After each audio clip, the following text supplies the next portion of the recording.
They say that traders, when they start, probably a lot of them in 2008, when they started, when they came into the market, you have to experience an extreme loss, a sense of loss first, before you can really learn to make your money or to make it grow. Did you ever experience any major losses? My first transaction when I entered stock exchange was I went to the Manila Stock Exchange, a neophyte, a friend, an acquaintance, I met him there, sat beside me and told me to buy a stock. It was called Taurus Mineral. And so I put up some money there, invested, and I didn't know that that stock was this was kiting going on, just going from one account to the other. And that was called kiting, and I was one of the suckers that were able to get into it. No? The good thing about what I did was I took a loss. I learned how to take a loss at that time painfully. I lost probably 20% in a month, 2-3 weeks, but I learned. No? It was quite painful that as a new graduate, my savings, mukhang naubos yata, no? From that painful experience, we're listening to a tip, no? Not looking at the company, just a tip, and trusting that that person was trying to help you out and doing you a favor. Do you still accept tips now? Of course, I tend to, when people give me a tip, I look at it. I don't want, especially people that I respect or trust, and I don't want to lose opportunities. Even if there's a tip, I try to nibble, and that's how I learn. Because I buy probably, instead of buying, probably I buy 1% of what I'm going to buy, but it's in my radar, and maybe there's something that, and then it's going to be in my screen. It's going to pop up when there's news. And that's how it helps me, actually. So I think my daughter told me to buy Apple before, probably 2001, and she told me that, why should I buy Apple? He said, because of the iPod. I said, well, what's an iPod? There's no iPhone there yet. No? So I did buy, just because so that I get my feet wet and just know about that stock. So you mentioned that you have numerous experiences or stocks that you've looked at, stories about certain stocks. Can we talk a little bit about PLDT, which I think is one of your crowning glories? Actually, I don't know if you remember the EDSA revolution, 1986. I was out, people out there in the streets. Actually, I was also out in EDSA. But what worried me at that time was, actually I was short PLDT. And I sold, and I'm supposed to deliver shares, because I was doing some arbitrage. But they didn't. They said I'm not allowed to deliver because I did indicate that it was a short. So I said, what the heck? It's force majeure. All the stockbrokers here, the stock brokerage is closed. There's no way to deliver. Please allow me to cover and to go long. So that's what happened there was, people are so smart, and so because they knew that if the probability of bloodshed was quite high, but it's $1.50. It's just like buying an option. If nothing happens, if Marcos actually is overthrown, PLDT would go probably double or triple. No? Again, so that's what happened. It was trading at 30 pesos, and right after the revolution, it was doing at 50. Again, the market does not, I don't understand the market. It was trading actually at about $70, 70 pesos equivalent in the US, and it's trading at 50 here. And it's just like really, really printing money. Just keep on buying and selling and do arbitrage. And so that's how I met some analysts also, that it was trading at, I think I was telling one of the governors now at the time that it was trading at 100, and I said it's going to go to 1,000. He thought, I remember what he told me. He said, your nose is getting bigger and longer. No? He said that I'm lying. No? But there was a basis for what I said, no? Because it's Teléfonos de Chile, Telmex, Telefonica, all the utilities, telephone stocks, was trading at about 16 times PE. And PLDT was trading at 8 times. And the only reason it was trading at 3 or 4 times was because of what happened to the country. No?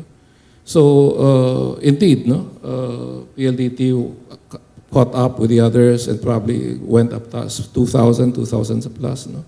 So based on just earnings, based on sentiment, and the change in government.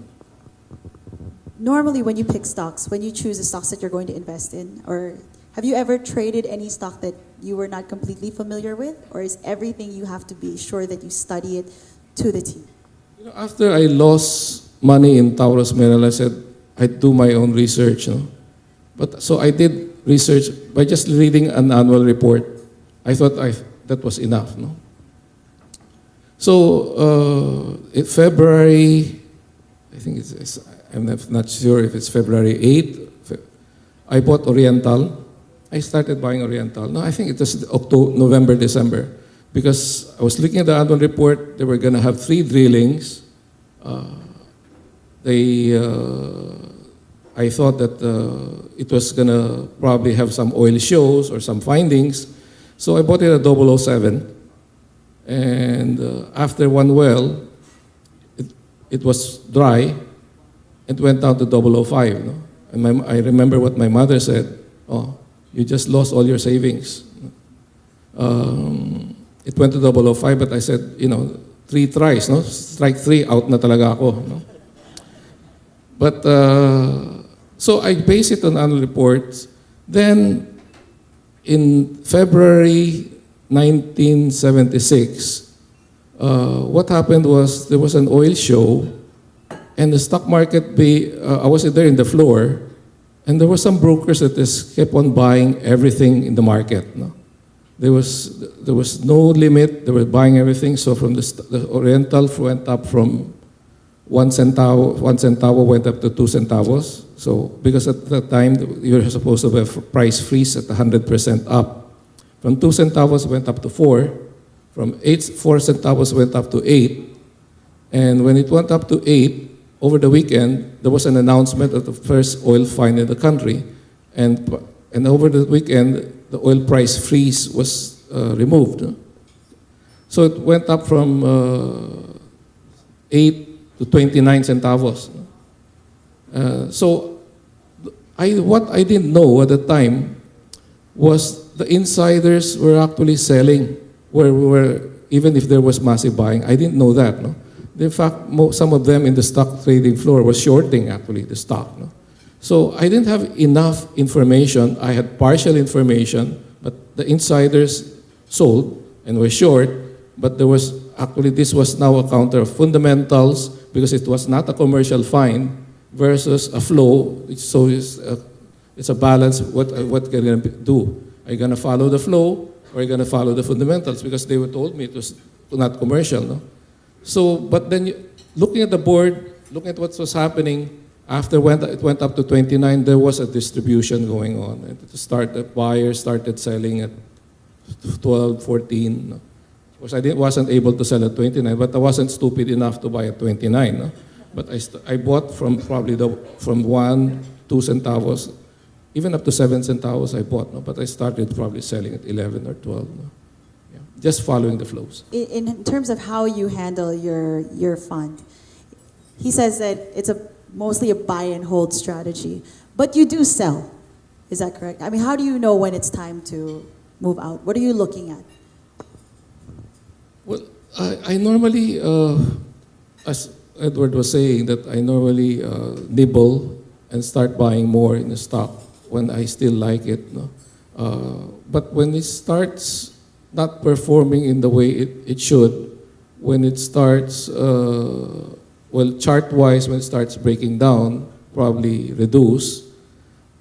Definitely, if fundamentals change or there's a doubt in the fundamentals, because one of the reasons, sometimes I buy a stock based on this reason, and if the fundamentals change for the worse, or the reason that I bought it is no longer there, I'd probably sell out completely. Because first and foremost, you have to understand why you bought the stock. If that fundamentals there is no longer there, you should sell. But if I still like the stock, as Edward was explaining, I normally buy in tranches, and I always hold a core position. One stock that I always mention is Visa and MasterCard, which I've held since IPO. And what has happened now these past few days is I did sell some, but my core position is still there because I really believe that until there's some probably risk that technology will probably negate whatever cash to plastic that's going on, the technology. But at this point, we don't see that happening, so I still hold on to those stocks. No? So there's some stocks that I still core. The fundamentals haven't changed, but the fundamentals change, I will sell everything. Throughout you have done so well as someone who has been a market participant. Why did you decide to shift and become an entrepreneur and build a brokerage firm? What was your purpose for doing it? Again, it's destiny, I think. I was, in 1986, there was a broker that absconded with the money of the clients, the Santa Maria's stock brokerage, and it was being sold in auction, and friends actually told me, you should buy the seat. So I did buy it it was auctioned out for 1 million, and most of the board members of my friends, I said, okay, we give you first crack, we tell you to buy. No? So I bought it because of the instigation of some friends. No? So it's, again, fate. No? What is harder, running a business or trading stocks? My wife is here, no? May disclaimer talaga. She always said that my first love is the stock market. And so when we got married, she was a second. No? So when my children were born, naging third na lang daw siya. So now nadagdagan pa ng apo, no? No, but I enjoy investing. It's something that it's not the money, because at one point, when my wife also told me that, why are you spending so much time reading, analyzing, trading, and reading all this research? We don't need the money. But what I told her was, but I am enjoy what I'm doing. It's not the money. It's the being correct.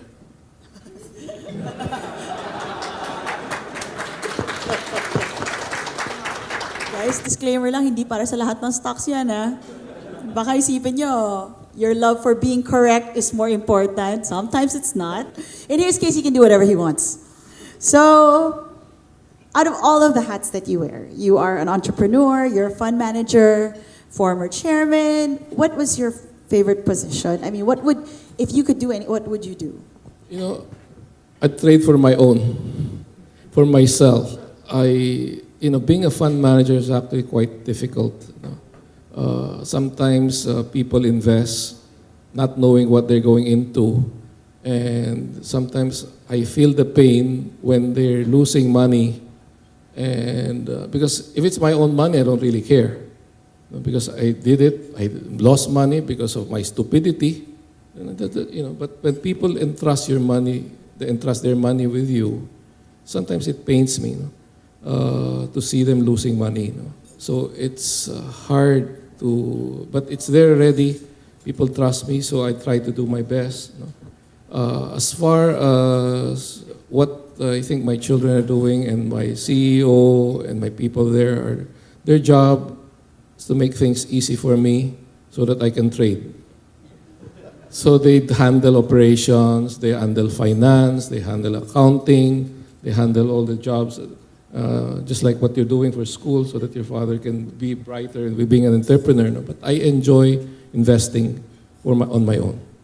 You are trading global stocks. You are in the global market right now. Because it's more liquid outside. Okay. I have to be more focused on the global, because global events actually affect the Philippine market. No? So I'm more focused, and first and foremost, it's more liquid there. It's more transparent.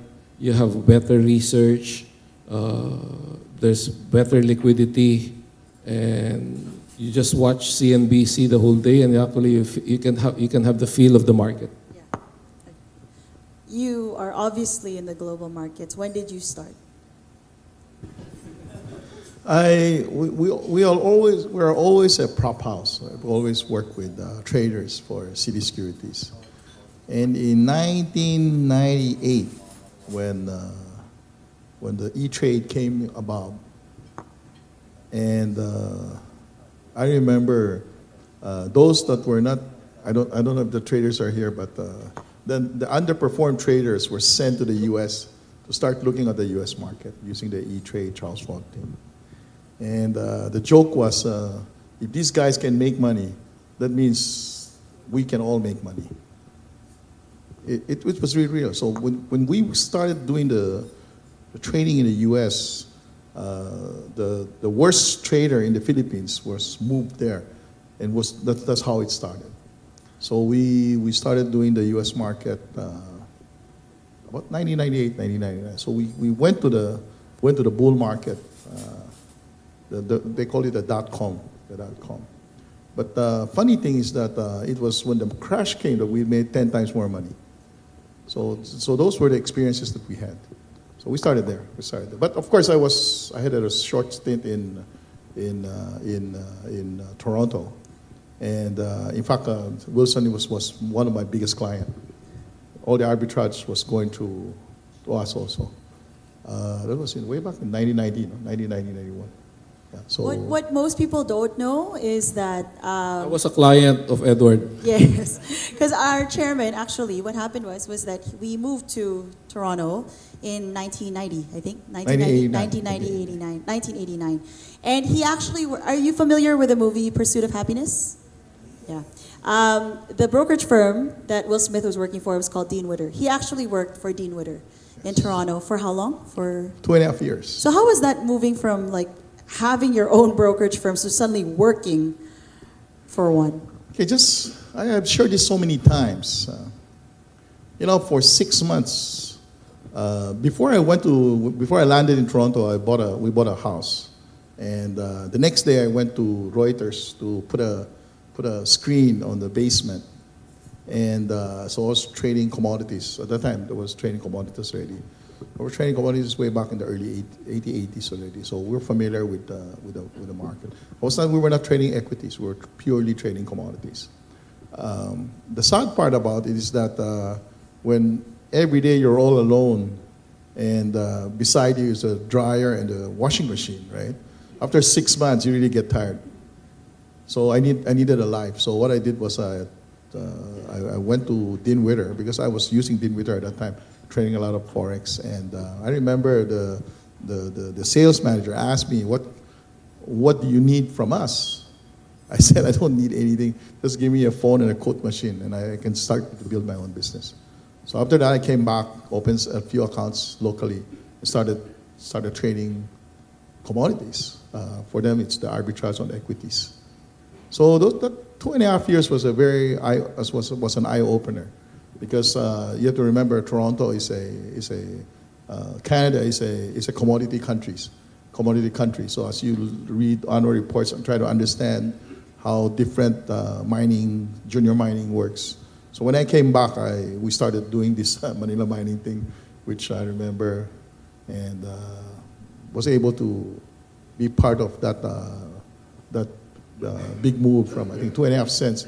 By the way, it went to 1.5 cents first, but after a week it went back to 2.5.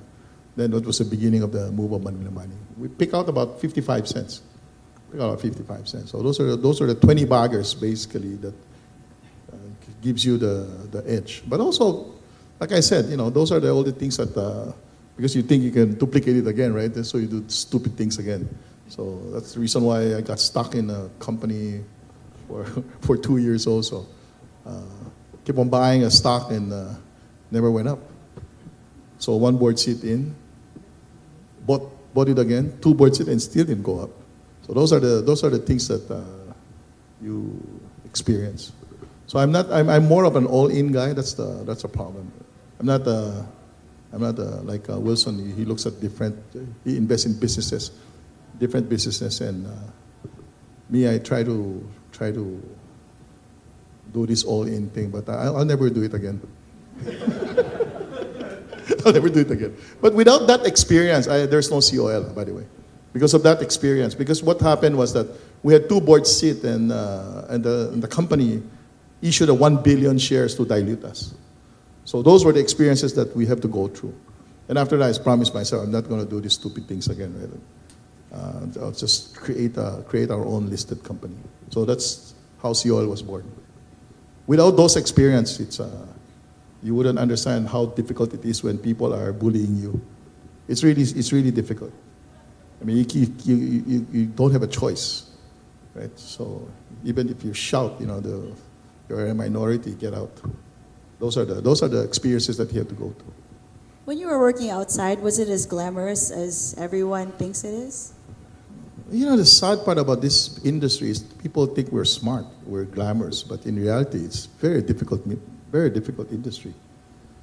I mean, that's really the sad part. People think that if you understand markets, you're sophisticated, you're rich, you drive a Ferrari, which we don't, right? but I really, I don't know, Wilson, of course, man. But once you understand it, then there will be a lot of opportunities. But you need to have that patience to wait for those opportunities. I mean, that's where we went through, right? Boom bust, crisis after crisis. The nice thing about the Philippines is that crisis is it's an in thing. Every time there's a crisis, so you can take advantage of those crises to make a lot of money, and you would continue to see these things because you have to remember we are being taped.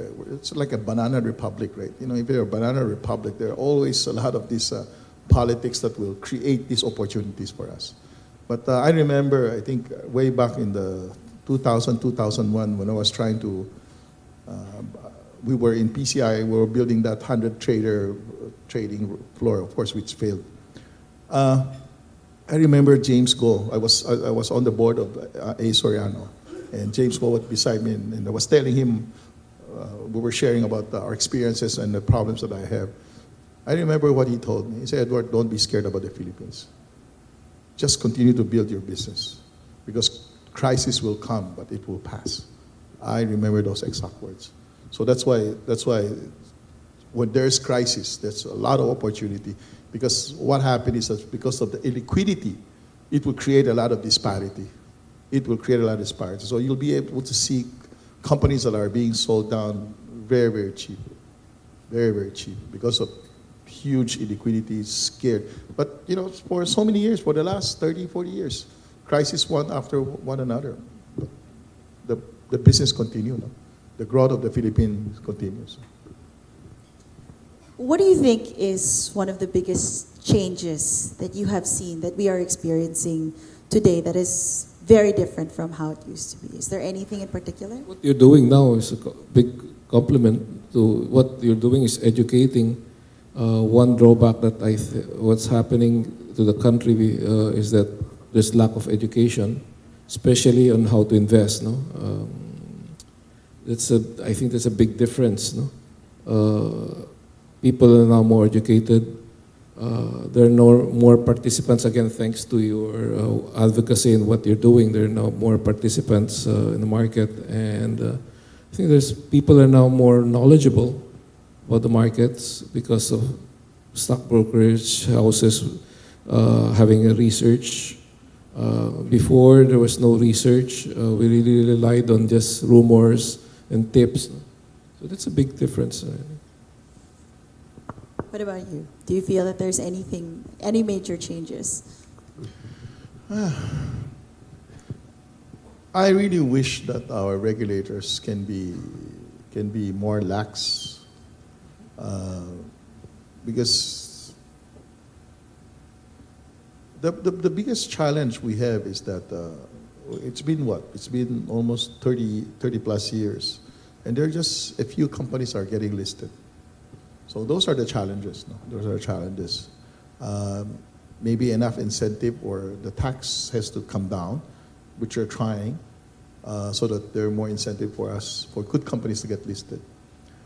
The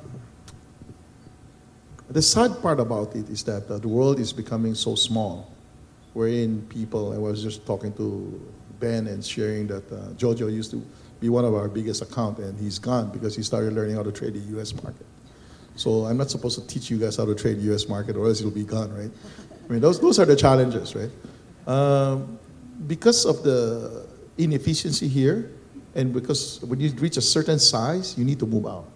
Right? I mean, that's why Wilson is out most of the time. I think probably right now, what's 80% of the portfolio is outside already, or even maybe more.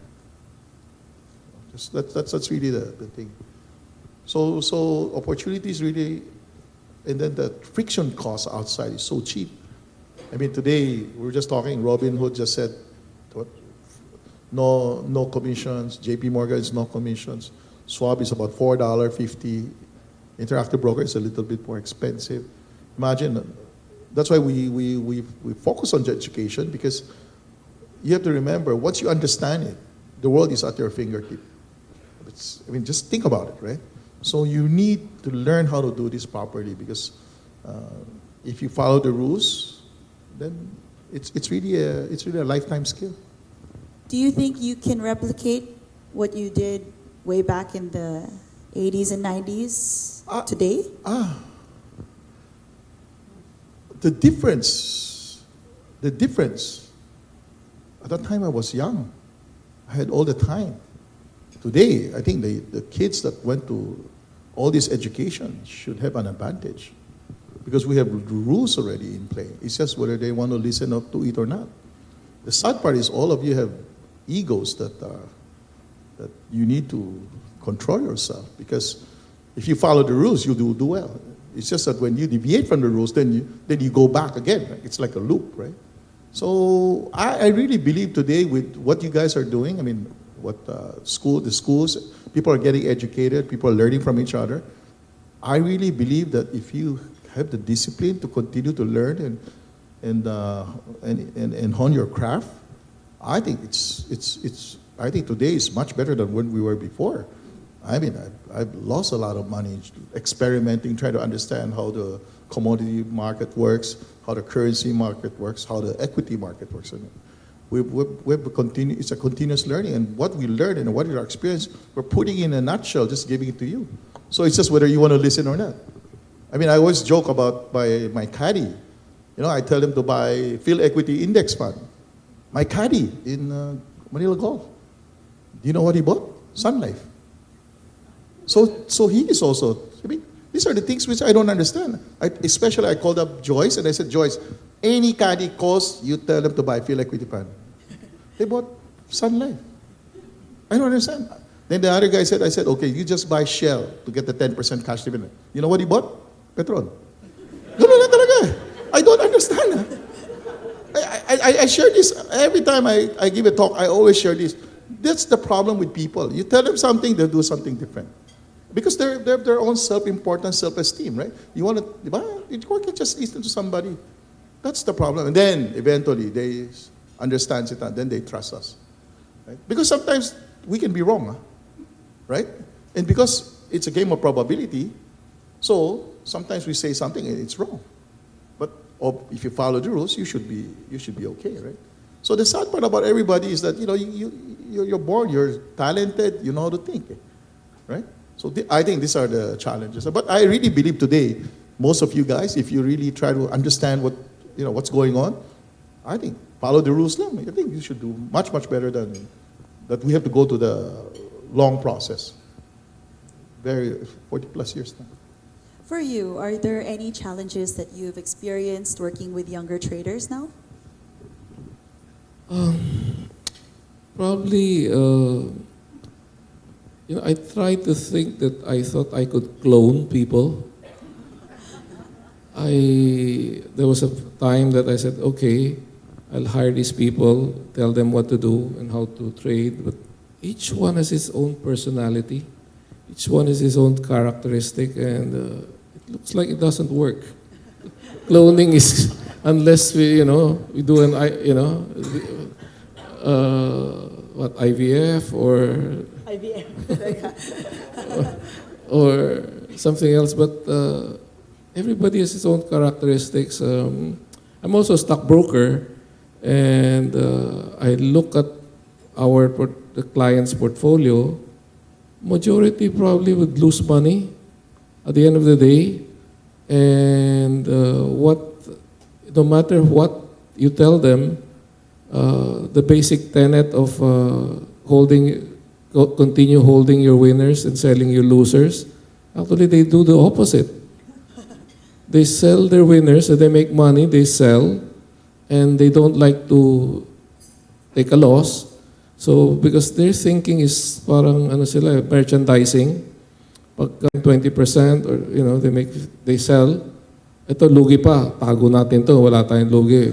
We keep this kasi lugi pa until we wait until it goes up and then we sell, no?